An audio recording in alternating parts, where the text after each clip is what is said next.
Welcome back to my channel! So, ayan guys, meron na naman akong isang product na i-review sa inyo. So, first time nakita ko kasi siya ginagamit ni Mama. So, si Mama kasi is meron siyang mga melasma dito. Siyempre, pagka tumatanda tayo, nagkakaroon tayo ng mga melasma. Yan, mga bahid-bahid sa ating mga mukha, di ba? Siyempre, pag tumatanda tayo, sign of aging, lumalabas talaga yan, hindi natin mapipigil yan. Maliban na lang, kailangan natin maghanap ng isang product para makontrol natin yung mga lumalabas sa mukha natin pagka nagkaka edad na tayo. Yan guys, wala akong filter at never ako gumagamit ng filter para sabihin ko lang sa nag-comment sa video ko. Hindi ako gumagamit ng filter, girl. Baka ikaw gumamit ka ng filter para umiksi yung baba mo. Ito ko makapabandam, visit talaga. So ayan, ito yung ating product guys. Nabili ko siya sa Black Up siya guys. So si Mother kasi, yung mukha nga niya, yun nga, sinabanggit ko kanina, yung mukha kasi ni Mother is may mga melasma, may mga dark spots siya. Tapos, siyempre, pag nagkatanda, nasa 50 plus na kasi si Mama, malapit na siya mag 60. Napansin ko talaga sa mukha niya na naglight talaga, saka nawala talaga yung melasma niya. Yun yung napansin ko. Kasi ako, hindi masyado rin kasing sensitive yung skin ko. Pagka gumagamit ako ng mga hindi hiyang, ini-stop ko talaga. So, ayan. So, yun siya, guys. Ito yung mukha ko nito ngayon. Lalapit ko sa screen, walang filter yan. Ayan. Yung, meron lang sa akin dito sa cellphone na ginagamit ko. Light lang yan para maliwanag yung video natin. Okay? Wala akong filter. Hindi ako nagpi-filter, guys. Ayan.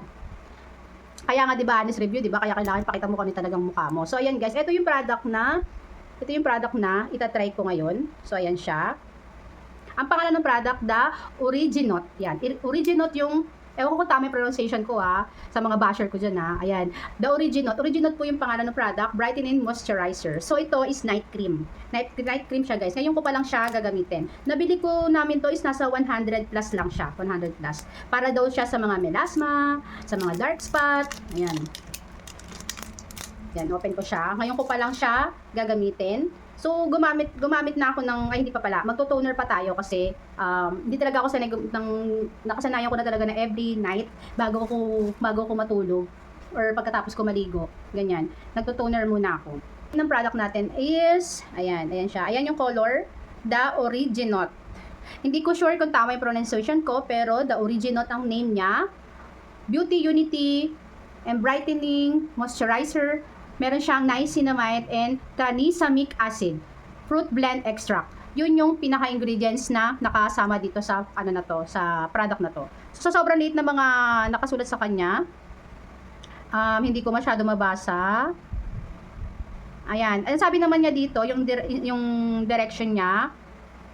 Wait lang toner. May mga kasi to guys, meron siyang mga set. Meron siyang, hindi siya set, kumbaga parang combo-combo. Meron siyang toner, meron din silang serum. Pero ako kasi, ayoko nang masyadong maraming nilalagay sa aking mukha. Although meron akong serum, meron din akong mga toner. Pero iba-iba nga lang siya. Kasi nga, hindi ako minsan nahihiyang sa isang set. Kaya ginagawa ko, pag nahiyang ako dito, pwede akong kumuha ng susunod na product nila. Itatry ko muna yung cream nila, night cream. Kasi nakita ko nga kay Mama na okay talaga yung night cream na nilalagay nila sa mukha nila.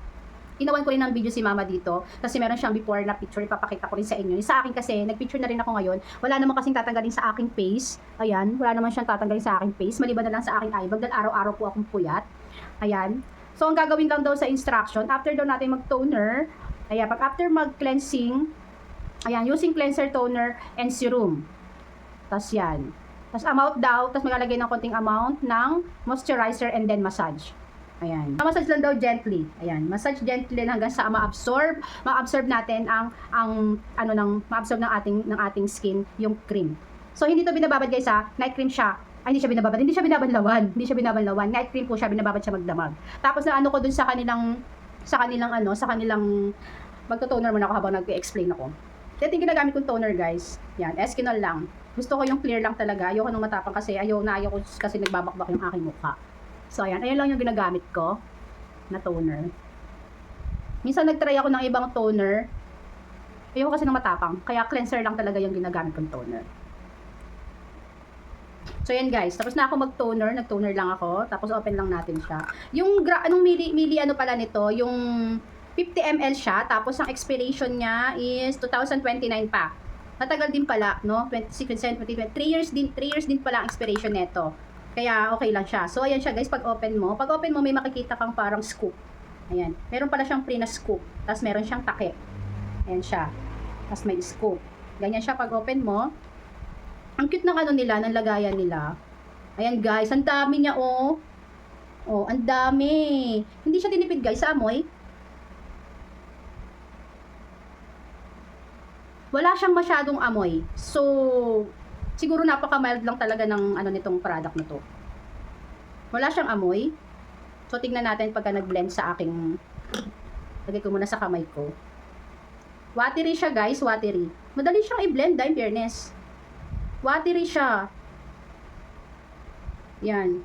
So, try na natin. Konti lang yung ating, yung step pala niya, kung meron kayo nitong serum, yan sa binanggit nga dito sa instruction niya, nakalagay naman sa instruction niya, na pagtapos mo mag-toner, magsiserum ka, tapos saka ka maglalagay nito. So, dahil nga, ibang product kasi yung toner, yung serum ko dito, so, hindi ko siya pagsasamahin. Ito lang muna yung bibigyan natin ng review. Gagamitin ko siya. Sa 7 days, doon ko kayo aanuhan ng before and after ng aking skin. Meron akong, syempre, ginagamit akong sabon sa mukha na panligo, yun nga, yung normal na panligo na sabon, kaya makikita natin kung ano magiging mangyayari sa mukha ko. Bali, ang mangyayari guys, ito lang ang magiging skincare ko every night. Kasi nung di pa ako bumibili nito, ang ginagamit ko, yung serum na ginagamit ko. Yun lang, serum lang yung ginagamit. Kasi minsan tinatamad ako, minsan kaya ganun, hindi ako gumagamit. Kaya ngayon, ito, ganyan lang siya guys, oh. Kaya ngayon, ito ngayon na magiging skincare natin. So, ganyan lang kakonti yung ilalagay ko guys. Ganyan lang kakonti.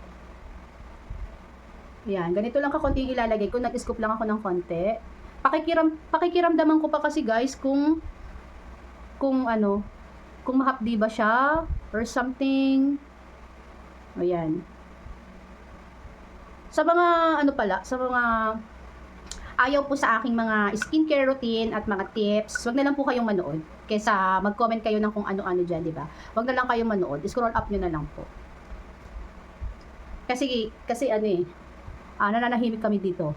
Nananahimik ako. So, yan guys, watery yung kanyang texture ng niya, watery. Ayan siya. Para siyang tubig habang nilalagay mo. Siya yung gagamitin ko na skincare. Titingnan natin kung ano mangyayari. Ayan. Tingnan natin. Wala siyang white cast. Yan, wala siyang white cast. Pinapakiramdaman ko kung anong naglagay ako sa kamay. So, yung unang-una naglagay ako. Hindi siya mabilis matuyo. Ayan. Pag nagustuhan ko to, itatry din natin yung ibang product nila. Affordable naman guys yung nila, yung presyo. Kasi ito 100 plus lang to, pero puno punong-puno. Kung every night mo lang yan gagamitin, kaya tumagal sa'yo to kahit siguro higit isang buwan. Ayan. Malalaman natin yan kung ano. I-continue ko to within 7 days. Kasi doon ako nagbe-base guys sa 7 days challenge ko. Pagka maganda yung effect niya within 7 days, i-continue ko siya. Pero kung hindi, i-stop natin siya. Ayokong dumating yung time na Pero sa dami naman ng nakikita ko na bumibili nito sa kanila. Ang dami nilang guys, naglagay na rin ako sa leeg. Ang dami nilang guys, ang daming bumibili sa kanila. 100k na po yung nila. Mahigit. I-visit niyo yung nila, yung website nila. Sa Black Up ako nakabili nito. Tapos, kasi marami rin kasing mga ewan ko lang kung meron na rin peki na lumalabas nito. So, yan. Nilagay ko na. Hindi siya malalaman natin kung malagkit ba siya o hindi. Yan. Konti lang yung nilagay ko. Tapos, check natin. Kasi sobrang liit kasi nung sulat. Hindi ko ma-check kung ano yung mga ingredients niya. Pero wait lang. Nilagay ko muna siya para habang ini-explain ko sa inyo, habang inaano ko sa inyo yung kanyang ingredients, tignan natin. Kasi sobrang liit eh. Wait lang. Tignan natin kung anong kanilang mga ingredients. Marami silang ingredients, pero tinitignan ko. Kadalasan kasi pagka tumitingin ako ng mga ingredients, tinitignan ko lang kung ano yung mga familiar sa akin. Kung ano yung mga familiar. Yun yung tinitignan ko na kung bakit nakakatanggal siya ng, may alpha-arbutin siya. Kaya nakaka-light siya ng skin. Maganda kasi sa skin ng alpha-arbutin.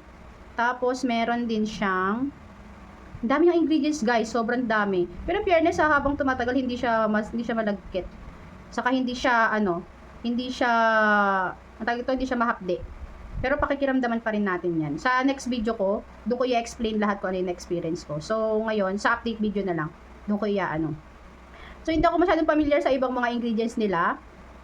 Pero maganda sa kanya, nagustuhan ko rin yung may alpha-arbutin nga siya. Tapos ito nga, niacinamide, yung itong tranexamic acid, hindi ako familiar dito kung ano siya. Pero isi-search natin yan kung anong klaseng ingredients yon. Tapos may fruit blend extract siya. May fruit blend extract siya pero wala siyang amoy. Wala, as in plain na plain yung ano, plain na plain yung ano niya guys, plain na plain yung amoy niya, wala siyang amoy na iba. Pag inamoy nyo, wala siyang ano. Kaya okay to sa mga ano, sa mga customer na mga gumagamit na gusto nila yung mild na wala masyadong amoy. Siya 'yon. Pwede siya sa inyo. So ayan guys, yan na po ang ating ano. Medyo natutuyo-tuyo na siya oh. Hindi siya malagkit sa hindi siya ma-update. So yun na for today's video. Mag-update ulit ako sa inyo guys after kung magamit ito na 7 days. So ayan po ang ating product. Ayan siya.